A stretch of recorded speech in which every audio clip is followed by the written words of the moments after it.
Good morning, everyone. Again, I'm just the moderator. My name's Jason Nelson. I'm a professor at the University of Bergen and a PI in the Center for Digital Narratives.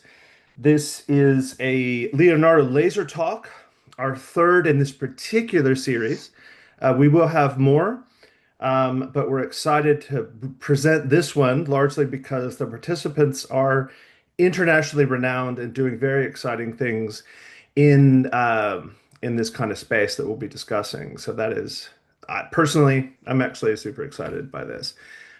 So I'll start with an introduction, and then we'll kick over to the speakers. Each will have their time to talk, and then after that, we'll have questions. If you have any questions at all, just put them in the chat, and we will refer to them later during question time, or you could wait, raise your hand, and you can just speak.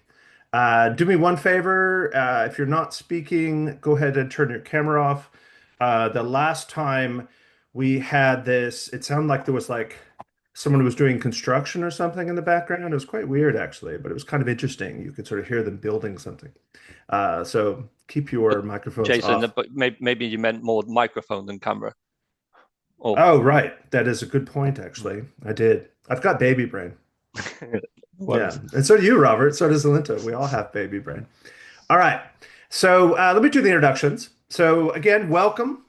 So this is our ongoing series that is bringing together talks, lectures, and creative works that engage with the more than human, post-human narratives, digital narratives, creative practices, techno arts, and the range of technologies associated with that. Um, we hope to be exciting, provocative, maybe even sometimes a little bit troubling, but always compelling and thought-provoking. So again, as I mentioned before, Laser Bergen is part of the Leonardo Laser Network, founded by Leonardo, the International Society for the Arts, Sciences, and Technology. They are a partner institution for Laser Bergen, and Laser Bergen is hosted by the Center for Digital Narrative, a Norwegian Center of Research Excellence at the University of Bergen, exploring how narratives, creative practices are shaped by computation and how they're transforming culture.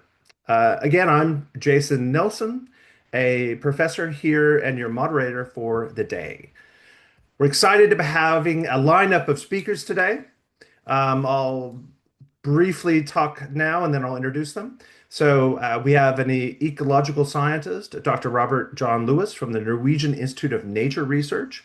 And we have an interdisciplinary computational artist and scholar, Alinta Krauth, who will be speaking today about a project that they both have worked on together as well as their own individual research.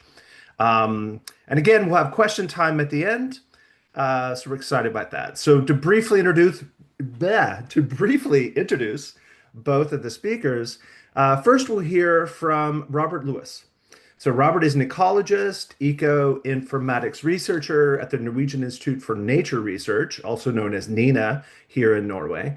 His work sits at the intersection of biodiversity, science, distributed sensing, and socio-technical design, as well as probably a range of other things that I haven't mentioned, with a dual focus, advancing understanding of how and why biodiversity is distributed across landscapes, and designing novel monitoring infrastructures that translate environmental intelligence into sustained participatory environmental stewardship.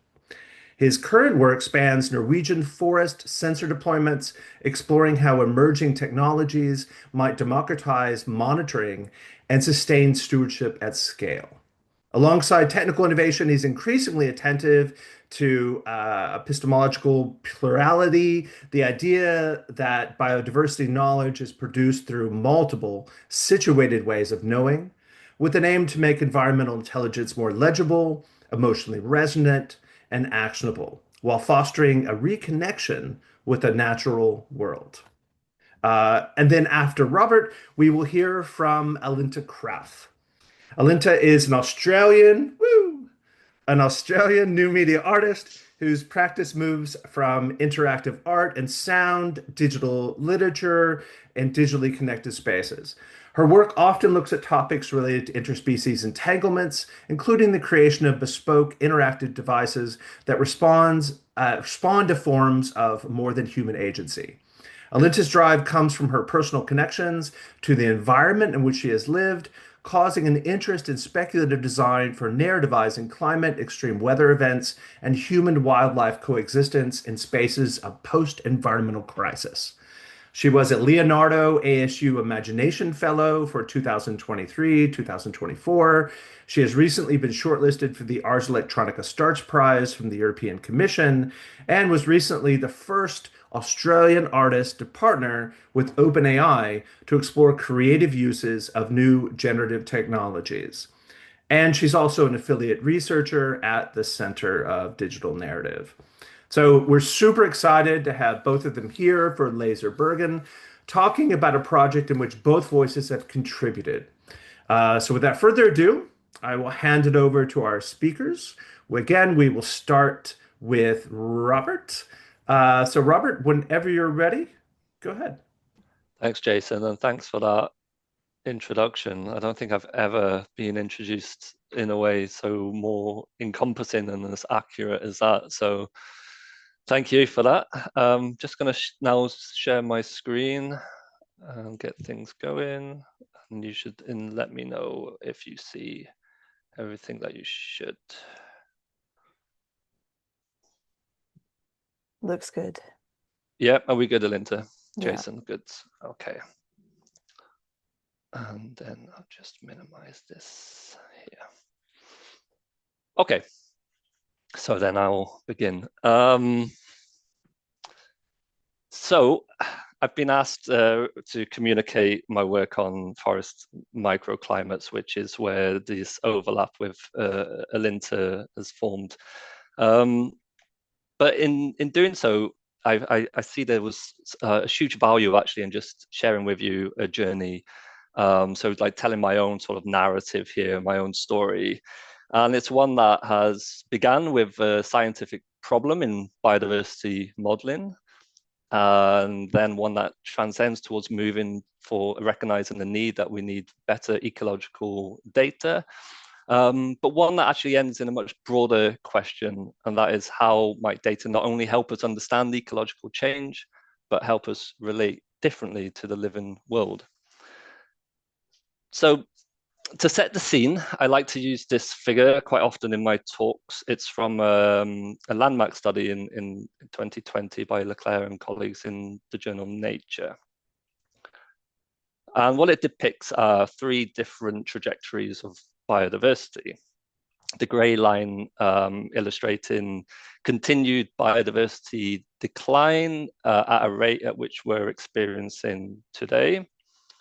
A sense of this is the business as usual trajectory. Then we have the orange line, which shows a stabilization of biodiversity decline in the near to midterm as a result of increased conservation efforts. And finally, the green line, the only one that bends these curves of biodiversity loss, is a trajectory which includes increased biodiversity conservation efforts, but importantly involves and requires sustainable behavioral change. Now, I'm going to use this figure as a kind of an anchor in my talk, so I'm going to come back to it twice over before I finish speaking. But for the onset, what I wanted to really remark on is that these trajectories require a fundamental mission objective in order to achieve, and that is to better understand species patterns and processes in space, so across landscapes, habitats, regions, but also in time, so their responses to environmental gradients and environmental change, and also land use change. And as part of my work right from the early beginning has been an ecoinformatic approach to better understanding species patterns in space and time. And that requires species distribution modeling. Typically, we have an interest in particular species or a whole suite of taxa. Myself, I'm a plant biologist, so I focus mostly on vascular plants. And we have records of known occurrences of these species of interest, but then we also have records of predictive variables that we can use in our modeling approaches, typically macroclimatic information, temperature, precipitation, as well as some geodiversity variables, slope aspects, and maybe even coarse classifications of land use, whether a particular place where a species is in a forest, whether it's in agricultural, whether it's in a bog, if it's in an urban environment. So we take on these modeling approaches to be able to make forecasts and ultimately to build trajectories that I showed you in the first figure. But as I've gone through this space, I've become much, much more interested in a simpler truth, and that is the models are only really ever as good as the data that we put into them. I started doing this ecoinformatics species distribution modeling when I lived in Denmark, and it's a relatively homogeneous landscape over there. And when I moved to Norway, it became increasingly apparent to me that when we're pegging species observation data to large macro scale environmental data, often at 1 kilometer scales, over 1 kilometer scale in at least where I'm speaking to you from today in Western Norway, there's a huge amount of variation. We can go from sea level to hundreds of meters across hugely diverse microhabitats and climate gradients. And so it seems pertinent to me to start to look more at the environment which species really experience in order to better improve the ecological and environmental realism of the models that we are using to forecast change. And so when we raise the question of challenging the ecological and environmental realism of our models, this question becomes especially relevant when we start to focus on forests. Now, forests, species at least, they don't experience climate as coarse averages that we can capture from weather stations in open habitats. They experience conditions which are much closer to the ground, underneath canopies, across shaded slopes, in buffered refugia. They experience what we know as microclimates. This figure shows at least the two on the far right-hand side with these gridded sort of climate figures. This is from work from Peter de Vrijn's lab in Ghent. And there's a clear disparity between free-flowing air temperature, at least, that is above the canopy, and the actual microclimatic conditions, which is below the forest canopy. And these are the conditions which species actually experience. And if I was to pull just one of these three quotes to speak out loud, it would be Peter's work, and that is to fully understand and better predict how forests and biodiversities and functions relate to climate and climate change, we must incorporate microclimate into our ecological research. Okay, so from that realization, this has pushed me into the sphere of modeling forest microclimate ecology. And thanks to the Nordic Forest Research Council, we began collecting fine-scale forest microclimate data across Norway. And the basic aim for doing this was relatively straightforward. We wanted to improve the ecological and environmental realism of our forecast models when it comes to modeling forest biodiversity species. This figure illustrates really the sampling design that we chose. There was a lot in Norway of historic surveys done across a select few forested sites. Those are the 6 names marked on that map on the left. And they've been recording biodiversity, not climate, but they've been recording biodiversity across multiple different taxons for many, many years. So it seems sensible, therefore, when we started to develop this study design to peg our microclimate sampling to some of those sites where we already had a whole suite of historic biodiversity information.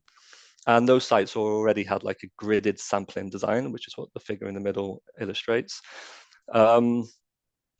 It was too intense to sample every single grid cell. Those grid cells are 50 by 50.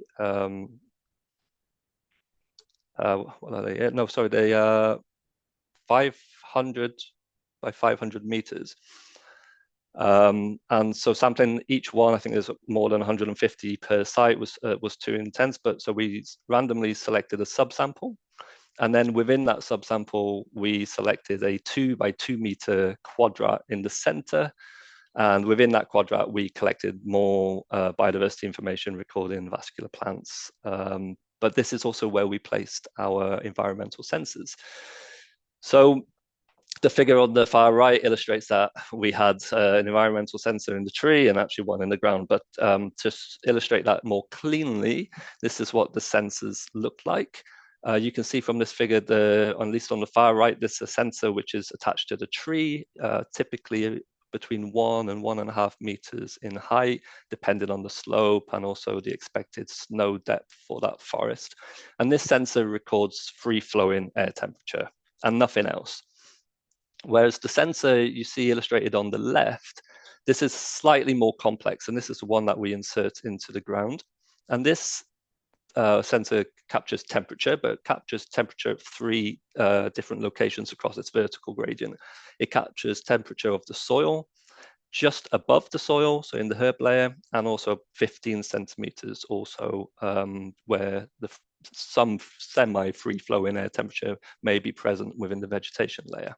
Within that green component where there is the soil moisture sensor, where there is the soil temperature sensor, there is also a soil moisture sensor. So we are capturing 4 measurements of temperature and soil moisture from the forests. And we have, just to go backwards, 4 sites going from west to east and also north. So we have a huge environmental gradient too within Norway, and approximately over 350 of these sensors in total. Now, to give you a sense of how we capture the data, it requires typically myself and colleagues to actually go to these field sites and download them. The sensors are capturing data every 15 minutes. So they have this enormous high temporal frequency, and it generates a huge body of environmental data. But even though the high temporal frequency of the data is very fine scale, there is this huge lag in actually collecting the data, because the data is only stored on the sensors. It doesn't mobilize in near real time. And we have to go out to these quite remote locations. We use these little readers, carry the laptop, and download the data. So high frequency sensing does not automatically mean timely ecological intelligence. Now, I present this just to give you a sense of what the data looks like.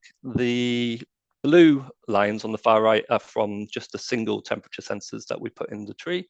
And the ones on the left is from the sensors that we put into the ground that measure moisture and temperature. Although I see I made a mistake on the top left one where I omitted the humidity. So there's no red line on that. I unchecked that by accident, so apologies. But it gives you a sense of the huge variability that's occurring within 30 summer days, which is the top figures, and across a whole year from summer to summer. And you might also notice on the yearly figure, there's this plateau where it seems like temperature, at least, of the green, yellow, and blue just completely stabilizes. And that's also quite interesting, because what that is reflecting is that the sensor is actually embedded in snow. So it also gives you a sense when you compare that then to the free-flowing air temperature, which is in the tree. There is this enormous variability. It's just that the environment in which the plants, the forbs are experiencing, is actually incredibly stable.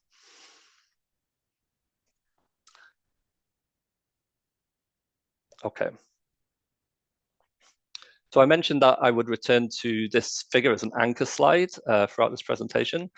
And this is the first revisitation. I think rather than continue speaking to you specifically about the forest microclimate work and the forest microclimate data, I want to take this opportunity really to share its evolutions, which is a systems level perspective on how biodiversity and environmental data can be potentially collected, and addressing, well, what is now the subtle change to the title question, why real-time biodiversity monitoring matters.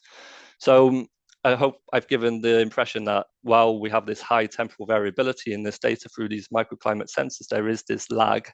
But if we are to understand where we lie on these trajectories so that we can take action, whether our action is positive or otherwise, so that we can be aware of that, it really does require being able to mobilize this data in real time. And if our aim is to extend beyond just knowledge generation towards timely and effective biodiversity conservation efforts, then we really need near real-time biodiversity monitoring data. So collecting better ecological data is, of course, it's essential, but it's only just the beginning. And the next research frontier is near real-time. And so it was a natural transition from the forest microclim work to a project which is called SIREN, which stands for Sensor Integrated Real-Time Ecological Networks. And in trying to address one bottleneck, which is the lag in mobilizing data, we're then faced with a multitude of other bottlenecks in how we can mobilize this data in near real time. The first is a technological one. How do we keep our sensors alive, transmitting information in extreme conditions? When you start to ask these tools to transmit over the air frequency, the technology itself becomes more complex, more dependent on more energy. And Scandinavian forests, particularly in winter, are extremely cold and dark and dependent on renewables and things like this. So that's one bottleneck, and it's one research pillar that we're currently looking into. The second is how we end up avoiding this non-interoperability of multimodal sensors. Now, this orange pyramid is a figure from Farley's work in 2018, who recognized that in situ sensor capture is extremely fast. It creates large volumes, and he recognized, which is what that red arrow is pointing off to the left, that the variety of these different sensor types are only going to increasingly grow and grow and grow. And he was absolutely right. We already can capture bioacoustic imagery. We've got drone data for sensing. We can use LiDAR on top of all of the microclimate sensing that we're doing. So really then the challenge becomes how we can mobilize all of this data in a way that is interoperable and that can complement one another rather than end up being siloed and detached. And then the final bottleneck when we look towards near real-time biodiversity monitoring is how can we then advance the interpretation and the communication so that we can keep pace of the changes that we're experiencing and that we can inform conservation and policies so that we can actively steward positive changes or biodiversity conservation practice. And so this is really the frontier of where the forest microclim work has fallen within NINA. We are extending it to be much more multimodal, where we are not just capturing environmental data, we capture imagery, bioacoustics, echolocation, and so forth. And eDNA is also on the cards. And the point really of this slide is just to bring home the message that nature is, of course, incredibly complex. And so our monitoring systems increasingly need to match that complexity. Now, and this is quite important, if we reach a system where we're technically able to mobilize a whole ecology of sensor data, which is technically viable and it's affordable and scalable, it raises two deeper questions. The first question is who participates in the sensing? And then the second is what kind of relationships do these data ultimately support? Now, I recognize that this is a very unattractive slide, but it was a little bit deliberate because this is an important transition point of this talk. I want to drive home the message that better models need better data needs better infrastructure. But if the ultimate aim is sustained behavioral change and ecological stewardship, then the infrastructures alone are not enough. We also need forms of participation, forms of interpretation, relation, in a way that reconnect people with the living systems in which that data describe. So to address that first question on how we can potentially scale environmental sensing, and of course remaining within the forest biome, this slide is a little bit tangential, but it just presents to you privately owned, the proportion of private versus publicly owned forests in Europe and the United States of America. Caveat that the European map actually does exclude Russia. And the purpose of showing this is to highlight the fact that if ecological monitoring remains primarily within academic and government institutions, as it does largely today, its scale and social reach will always be limited. So one direction that increasingly interests me is what I've come to term a participatory ecological infrastructure, where landowners, communities, and other actors can be potential stewards of the environment and actors mobilizing that data that can help our knowledge generation. And I think forests are an excellent example here, because when you look at these images, it shows that private actors, they're not peripheral to stewardship, they can actually be central to it. The challenge is, of course, how you mobilize these individuals. And when I ask the question about how decentralized sensing infrastructures might grow, I have to somewhat cautiously think, how can we engage with incentives? Now, there are novel financial instruments such as biodiversity credits and the regenerative finance space, which taps into blockchain technologies and so forth. And they have the potential to incentivize and mobilize biodiversity data. You can imagine a world where we can take our microclimate sense data, if it was to be mobilized in near real time, that could inform the verifications of the measuring, reporting, and verification of the standards which biodiversity credit and carbon credit issuers are bound by. And our work in NINA does explore this. But I really do want to emphasize that monetization must not be the endpoint, and it really does carry very real risks. But within the current sort of socioeconomic constructs that we have, incentives may be a stepping stone, and it may help mobilize participation and sensing to the scale. And it's with this scale that creates, I think, potential further opportunity. So as ecological data scales, so must our cognitive tools. And we can take this even further, enabling pluralistic intelligences, human and AI, to act on transforming biodiversity monitoring from raw data capture into systems of insight, prediction, and coordination. And this is a field I termed biodiversity monitoring in an exponential age.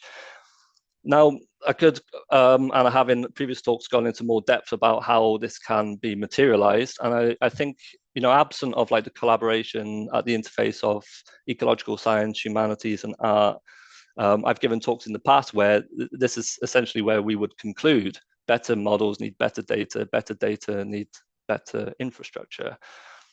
But when I just take a moment to reflect and pause and think about the vision of biodiversity monitoring in an exponential age, we have this huge volume, variety, veracity of data. We have co-creative data analytics, pattern recognition, knowledge generation through intelligences soon to be superior to our own. And in recognizing the convergence of our technologies to mobilize this data, it also mobilizes scientific knowledge itself, at least within the bounds of our own scientific epistemologies.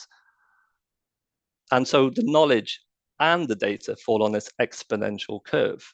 So it seems to me pertinent to ask the question, can we use this data to do more than further scientific understanding? So returning back to this figure for one final time, beyond speaking as a biodiversity conservation scientist, but more as a human being, as an earthling who inhabits this world with a whole ecology of more than human life, upon which our own lineage is dependent upon, and thousands of other species' lineages are dependent upon other species and their ability to thrive, we must aspire to bend these curves of biodiversity loss. We must aspire to live in harmony with more than the human world.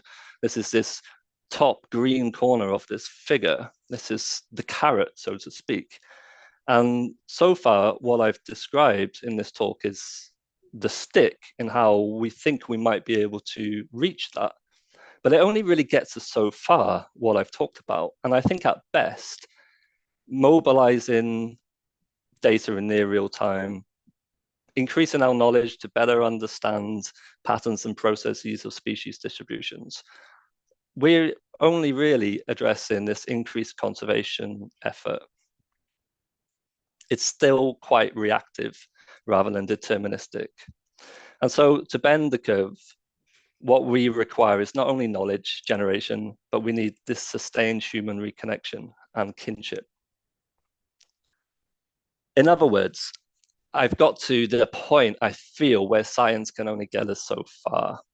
So to sort of paraphrase Marcelo Iglesias' work, the more we learn, the more the horizon of what we do not understand expands. And I think this is where we can philosophically and emotionally extend from asking not how do we gather data, but what kinds of relationships do we want those data to enable? And for millennia, storytelling has been a core ecological understanding, embedding humans in relationships with the living world through myth, memory, oral tradition. It's a craft of language. Language forges epistemologies, and epistemologies forges behaviors and interactions. And when we look at many indigenous languages that are often verb-centric, they reflect a worldview where nature has agency. And Robin Wall-Kilmer writes about human societies where verb-centric languages predominates to have a more interconnected worldview of nature. Whereas in contrast, Western epistemologies, which are often more noun-based, are more objectifying nature and separating us from it. And I think science has some accountability here. And I know Alinta shares some similar views from her own discipline on this too. I feel scientific measurement is obviously indispensable, but modern knowledge systems have often positioned humans as observers of nature rather than participants within it. And I always return to this quote from last year from Ryan Ferris, who's a musician, because it just lands so beautifully. And that is, humans are nature as much as we forget that thing. We are that thing. And just to reflect on Anna Sin's writings, it provides such a vital lens into the entanglements of humans, the lives, the human constructs, and the natural patterns and processes. It's a stark reminder that ecological patterns and processes are not linear, but resulting from really actually unpredictable alliances and unexpected entanglements. And this is a difficult thing to recognize from somebody, myself, where I started on this journey trying to model species distributions and find patterns. And I think there's a increasing awareness that there is a whole ecology of assumptions that we have to accept when we do an ecoinformatic approach to species distribution modeling, because some things are so entangled, they're incredibly difficult to forecast. And so in recognizing this, for me, that's opened up a new frontier. And that frontier is that in order to bend those curves of biodiversity loss, it demands interdisciplinary collaboration between ecological science, humanities, indigenous knowledges, and the arts. And it invites co-creation of research that can better reflect the complexity of living systems. So to encapsulate the entanglements, ecological science must be more than observational, but relational and narrative. And then it is that recognition that the recognition that there are actually multi-dimensional ways of knowing that propagated this collaboration with Alinta and Jason at the CDN. And I find it quite interesting in myself that my journey started with a desire to better understand biodiversity across space and time, and that still matters enormously. But I now also think that there's a deeper challenge, and that is how we build forms of attention, participation, imagination that helps societies live sustainably with the modern human world. So for me, the future of biodiversity monitoring is not just better models, better sensors, or better data. It's whether these can become part of a broader cultural infrastructure for stewardship, reconnection, and care. And then, so just to finally bring that message home, the future of biodiversity monitoring is not about scaling data, macroclimate to microclimate, or even systems from static to near real-time, autonomous, intelligent to super intelligent. It's about scaling stewardship, reconnection, kinship, between humans and the natural world. And that's why I think this collaboration with Alinta, Jason, and the wider narrative in general within the arts context matters so deeply. So that's my contribution, and I can hand now the talk over to Alinta. So thank you. Thank you so much.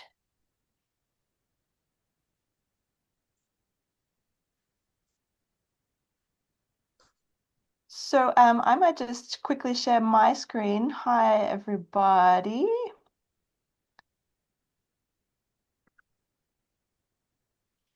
And let me know if you can see this once I click into it.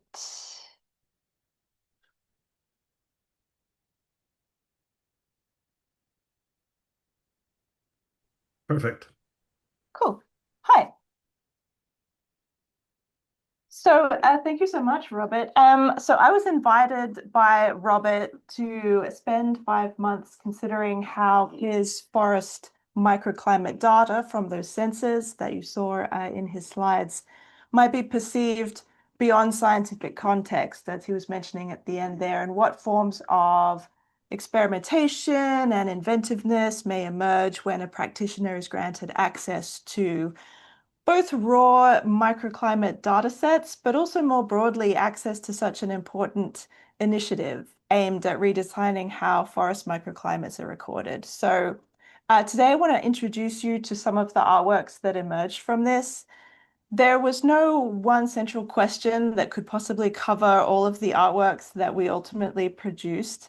But with my time today, I'd like to focus very lightly on what role the forest itself plays as an author and maybe a participant in my creative practice, such that I can make with the forest in this way. And this term making with, which is derived from other forms of withing, such as Donna Haraway's more famous becoming with, is something that I've spoken about before. So this just kind of extends on that a little bit.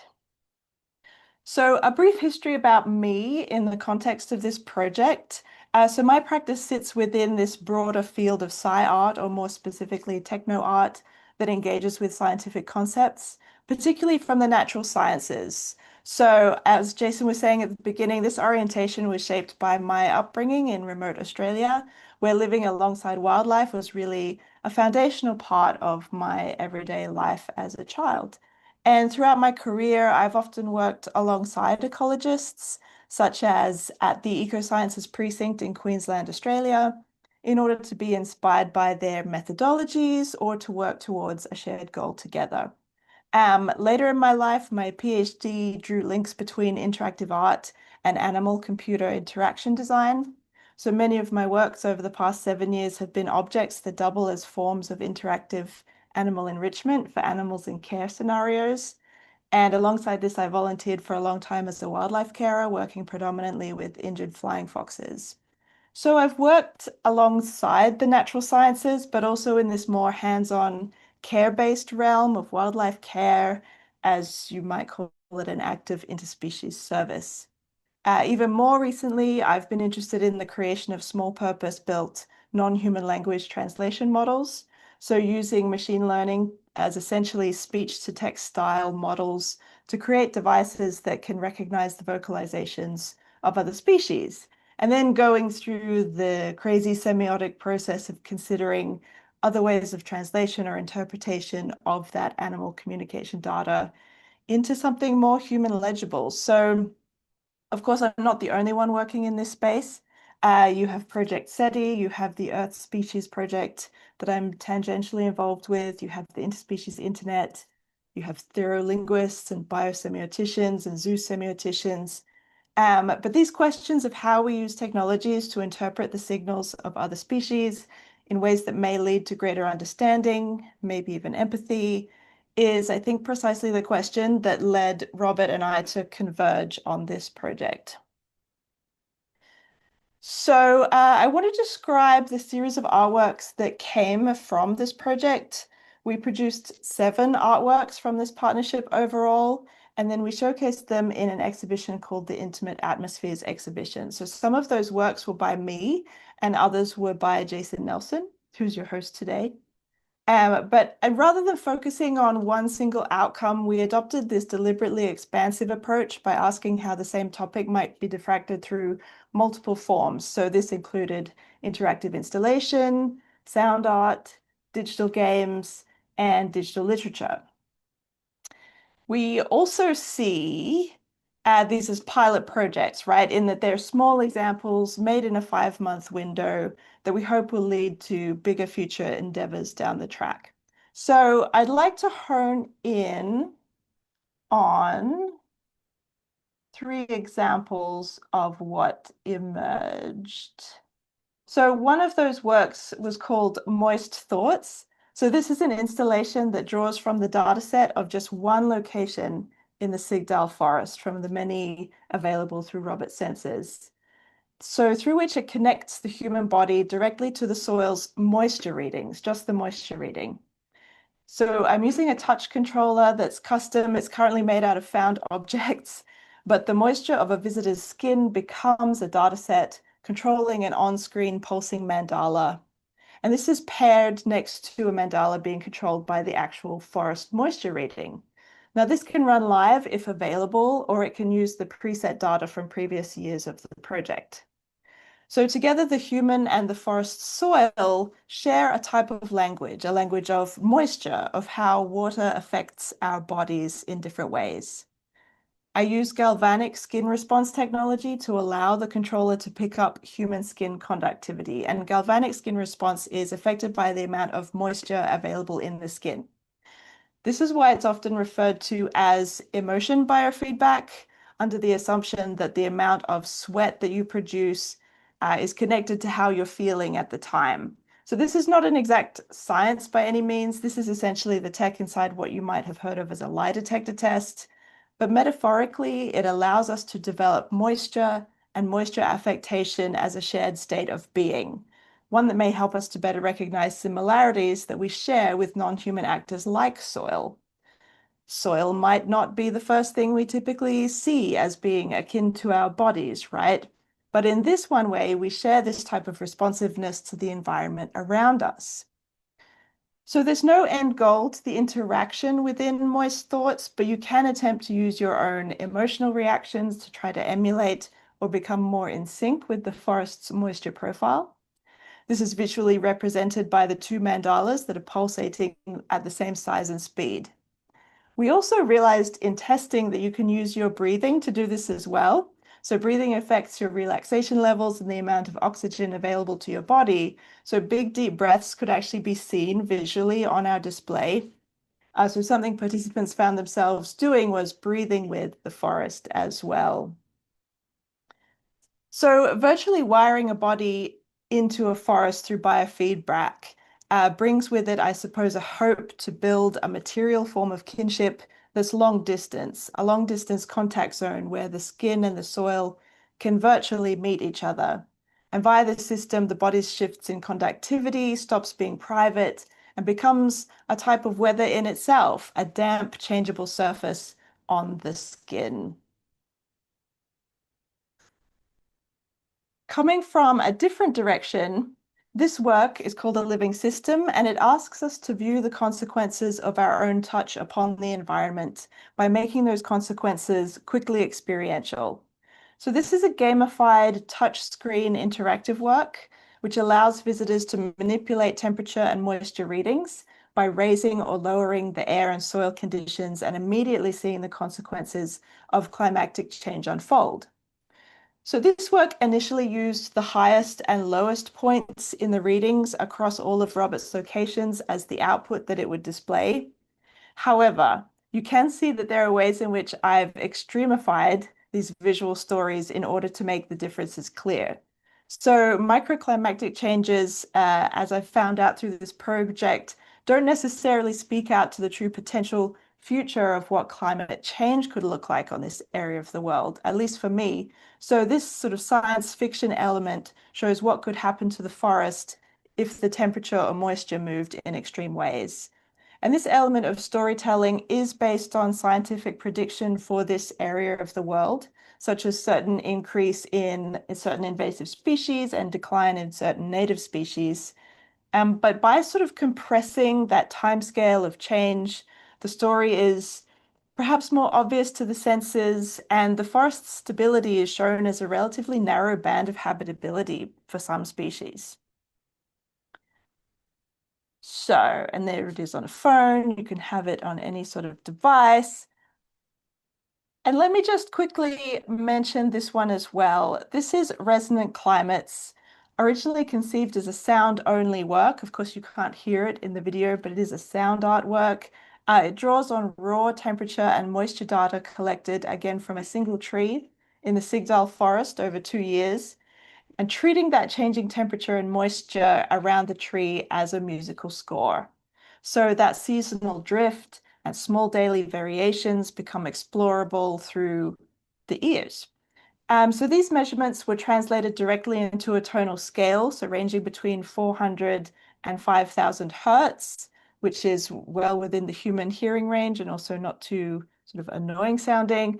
It's presented as, firstly, a smartphone application. So it further includes an interactive visual interface that shifts with the changing seasons as well. The user can select dates to hear how the sonified environment evolved on that specific date and listen to the subtle variations across dates. You can see these red dots that are coming up sometimes. These symbolize the positions of the sensors around the tree, and tapping those reveals contextual information about the data that's collected there. So this is sort of my visual interpretation of those images you were seeing earlier on of a single tree with these kind of those white sensors that are stuck to it and around it. So here we're trying to use active listening to emphasize comparison over time and to allow the user themselves to discover a type of meaning for themselves rather than sort of being told what this data is doing.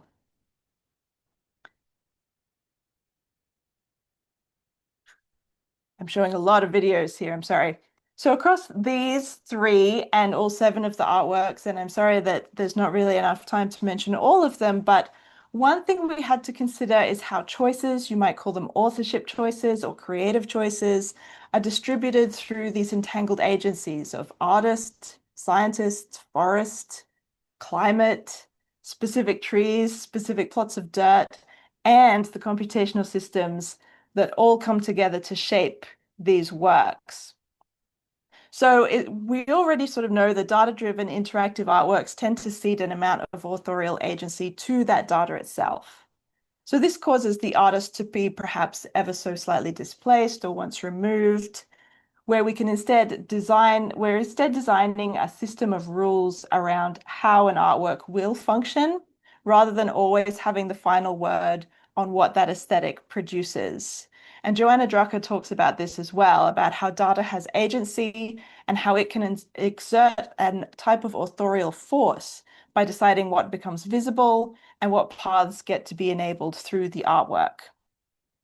But can we use this data to speak for non-human agency? Well, in the instances of these artworks, data is used to expose life, right? And it exposes its changes over time. We're using temperature and moisture as types of proof of life, of a system or a body that's in movement or fluctuation. However, also more needs to be demanded in order to take that next step of seeing this data as a forest's authorial voice. So Haraway's insistence on responsibility as being a shared back and forth conversation reminds me that artists can fall into this trap of what I would call intentionality. By that I mean there is a distinction between passive agency and intentionality, which rises when dealing with environmental actors. Does the forest speak intentionally? Does its climate speak intentionally? Or are we just gathering passive numbers? Well, drawing from thinkers like Vinciane Desprez and Eva Meyer, I would provoke that it's not too unreasonable to suggest that under conditions of climate change, habitat destruction, ecological threat, or just other changes that take place with time, environmental actors do express something akin to responses to what is occurring to them. You might call them reactions, depending on your philosophy. But these responses to outside forces, such as the weather, can be read as intentional perspectives that forests are communicating outwards. For example, if a great temperature variation causes a body distress or death, even if that body has no brain or central nervous system, then that body indeed has a type of perspective on temperature, and the result is an interpretable sign. And we can use that in our practices to record and interpret these signs in ways that hopefully make them visible to and important in culture. So with that in mind, just returning briefly to these three artworks mentioned, firstly, I mean, all three simply cannot function without their dependence on these forests. So those spaces are, of course, fundamental to the creation of these works because the data is embedded in their technical production. But furthermore, their stories, the metadata from these forests, knowing more about the types of trees and what might happen to them over climate change, has been deeply influential to the process of these artworks, and it drives the narrative of many of these artworks as well. So I do see myself here as being a recorder of these response perspectives and as a cog in the wheel of storytelling between forests, their microclimates, and the public overall. So I'm sure I'm being pushed for time in some way, so I'll sum up here. Again, while these are pilot projects, they'll hopefully grow into bigger things. Our eventual hope is to create works that are true users to the forest responses, following, as Robert had said, this notion of stewardship or care towards environments that users aren't necessarily placed within themselves. So building virtual connections and virtual forms of stewardship. I think I'll leave it there and I'll invite questions. So thank you so much for having me today. And if you have any questions about these artworks or their creation process, just drop them in the chat or let me know. And I will throw it back to Jason. Brilliant. Jason's on the screen right now. Yeah, brilliant. This is lovely. Alinta, you're still sharing your screen. I know, because your video is on. It's nice, but I can stop doing that. Oh, sorry. Well, yeah, that was amazing. I mean, it's super fascinating. Obviously, I was involved at least tangentially in this project, and it's particularly exciting to me that scientists, revered, intelligent, creative scientists like Robert, are working with revered, intelligent, exciting artists like Alinta. Um, and I think this is really, it's to me, it really is a place that we should expand more and do more of. But we have a few questions. If you have any questions, please put in the chat. Obviously, we might go a bit longer. So if you need to go, we understand. But yeah, we'll spend the next 10, 15 minutes, maybe a bit longer if people have other questions. So I noticed here in the chat, we have someone from Melbourne who has, I guess from Melbourne, has posted a question. It says, can you speak to the difference between an artistic investigation of forest data?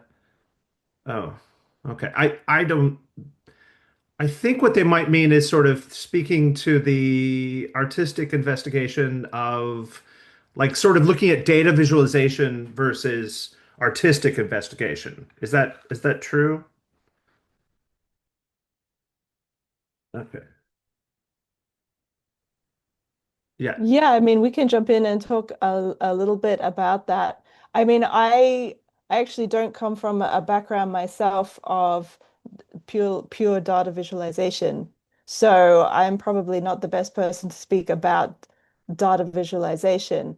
But if it's more a question of, how does an artistic work differ from a data visualization? I mean, I think artists get the freedom to be able to be a bit more abstract, and most of what I see in artistic works that work with data is a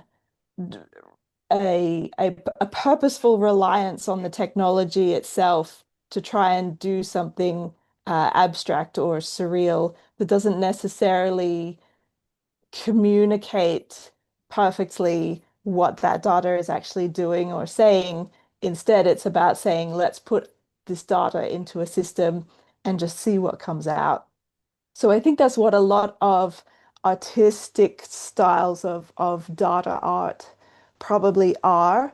But then of course, I mean it's so broad, right? And this was sort of part of this project where we were sort of saying which mode of representation are we going to go with? Is this going to be something visual? Is it going to be sound? Is it going to be a game? And I think in the end, just quite honestly, we just couldn't decide. So we just did everything. And this is why we sort of diffracted this data through so many different types of explorations. So I'm not sure if that answers the question even partially, but I think I it's just wonder, more abstract. perhaps I might add to that from my perspective, is because when we first engaged, Alinta and I, it was deliberate that this was not a scientific communication exercise. So it was not like, here is the narrative we wish to communicate from our understanding. Please explore artistic mechanisms in which to achieve that.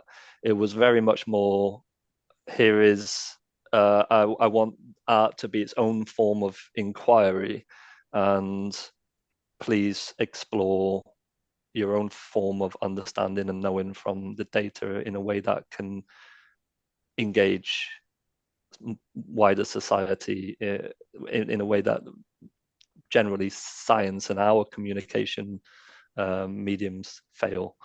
So if that is what the question is, in terms of like the difference between artistic interpretation of or sort of a predefined scientific message versus artistic inquiry.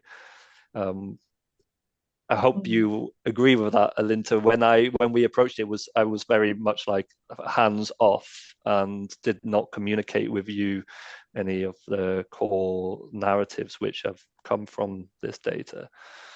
No, I think that openness is really important too, just that sense of, like I think I said at the beginning, just that sense to be able to explore um, the data without any particular predefined ending is what kind of opens it up to so many different potential possibilities. And perhaps that is something that maybe that's called artistic, I'm not sure, but I think that's something that's important. Mm.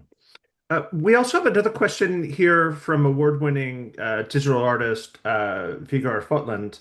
Um, and the question basically, I think, is about the data. So I think this is probably for both of you. And of course, I've seen the data as well.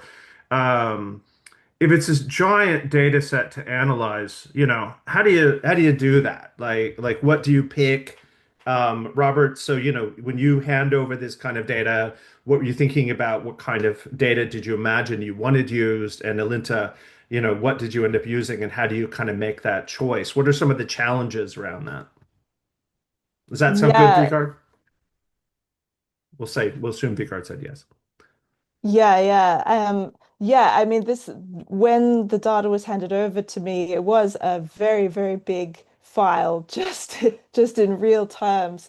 And there were so many different data points, so many different locations essentially. And there was, a lot of discussions that we had, you and I, Jason, about, what how are we going to do that? And how are we going to, for instance, create something that if you wanted something that used every single one of those locations, it became itself such a giant file to create that it was almost impossible. And we had lots of issues with lag. Um, so this is why you can see in some of these artworks I've specifically mentioned, I was either focusing on one specific location or even just focusing on one line, for instance, the soil moisture and not the temperature. Whereas others we would do all four sensors, but just for a single location. So there was a lot of taking that data and condensing it down, deleting everything else and just focusing on certain parts of the data. We were also handed by Robert a lot of metadata as well, which was really useful, but we also never created something that actually had that data set embedded in it. We just worked with these raw numbers, this raw temperature and moisture data. And even then, because this data was years and years worth of work into the past, um, to have that shown in a work in real time, uh, it would have taken years and years, right? So it was also in that way very much condensed. So for instance, in the Moist Thoughts work, the visualization of that soil moisture is really sped up so that you can actually see a bit more fluctuation happening in the moments that you're there in front of it. If that was occurring in real time, it might be much slower and more gentle. So there was a lot of curation that happened with the data, but we also didn't want to change any of it. We just either condensed it or sped it up or removed things that were just too big for what we were doing. So those were more, I guess, technical limitations than anything else. But zooming in on, for instance, just one or two specific locations also really helped to make us decide what we might end up doing with the artworks as well, because once you're dealing with just one specific location rather than a whole forest, it changes your idea a bit of what the narrative might be as well. Yeah, Robert. Yeah, so I think the question really, it just shines a lens on the enormous potential that is present even within this relatively small, dare I say, data set that I handed to Alinta. I mean, so the artworks that stemmed from it, as Alinta's expressed, came from single sensors or a single pair of sensors and from a single location. So it reflects the temporality, the temporal changes that those sensors have been recording. But as I mentioned in my talk, for this work, there's over 300 of those. So you can imagine how with more funding, more time, more exploration, we might be able to explore the spatial patterns too and bring those sensors together. And all of the data which are handed to Alinta, so we have over 5 years worth of sensor data captured at every 15 minutes. All of that also feeds into a global consortium where there's tens, if not hundreds of thousands of these sensors across the world. And I mentioned in my slides this sort of vision of biodiversity monitoring in the exponential age. And when you've got this huge volume and this huge veracity and speed of data, then it becomes quite exciting to explore also these sort of co-creative practices, whether it's through knowledge generation or whether it's artistic outreach or sorry to use that word outreach. I try to avoid it. Yeah, but basically through co-creating with more than human intelligences in order to either synthesize the data and explore new avenues of knowing with it.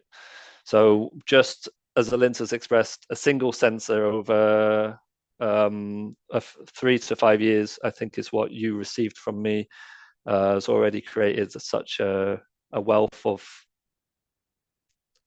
artistic expression. Imagine what we can do when we start to look at that across space within Norway or even across continents. Yeah, amazing. Yeah, lovely. And we have another question here from Emma, although I think that question might have just been answered. So the question here is, what's the biggest challenges you face from artistically visualizing environmental data for other people to see and experience? And I think you've kind of just talked about that then. I guess the last question, oh, well, we have another question here. If you do the project over again, what would you do different? So award-winning digital artist Vegard Fotland has asked, what would you do different? You know, and that I think is a really interesting question, and I think for both of you, like what kind of changes would you make? Because we're hoping, this would happen again. both with Robert and with other scientists. So yeah. I'm not even sure. I mean, I think um well, and actually to go back to the question from Emma, I think there was another big challenge to this work, which is just the fact that the people who are perhaps likely to see it might not be the same people who've been to those locations. And so you're trying to uh, make people feel something for a space that they might not have ever visited or known. And so I think maybe that feeds into the idea of what would I do differently if I had the time over again. Um, Maybe it would be a stronger, obviously some of these works look a little bit abstract or they kind of remove the context of being within the forest itself. Maybe it could be more about um, better visualizing the actual forest locations, something like this, making you feel a little bit more like you're inside that forest. Um, and maybe we always have this kind of scattergun approach of make lots of different works and see which one works out. Maybe if we had just focused on one thing, we could have spent more time on that one thing. But I mean, I think overall what we've done has been a really great start for this direction and all the works that we've created. Because as Robert said, the next his next plan is to hopefully make these sensors run live so you can just get the data all the time. And all of these works are created with that in mind. They could do that. So I think that's exciting. And I think so I think we've had a good start so far, if that answers the question. Yeah, I would add, I'd just extend on that, Alinta, because I think to not really how we would do it differently, but I see it more as a kind of an evolution.